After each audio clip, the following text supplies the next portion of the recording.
Здравствуйте, представьтесь, пожалуйста. Меня зовут Сабират Казгиреевна. Я жительница села Терекремектеп Ногайского района. Хочу спросить у вас, вы в первый раз посетили реликвии пророка Мухаммада, алейхиссаляту вассалям? Да, я в первый раз на таком, ну я даже не знаю, насколько переполняют эмоции. Очень значительное событие, мне кажется, не только для нашего района, но и для всей республики в целом. Какое состояние было у вас, когда вы проходили мимо волос пророка Мухаммада, алейхиссаляту вассалям? Вы знаете, я сейчас вам даже не могу передать. Какой-то трепет, волнение. Такое ощущение, что прикасаешься к чему-то необыкновенному, непостижимому, чего не можешь понять, и в то же время, что для всех нас очень свято.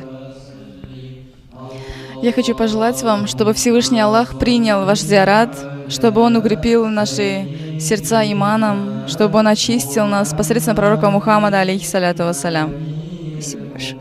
Спасибо большое.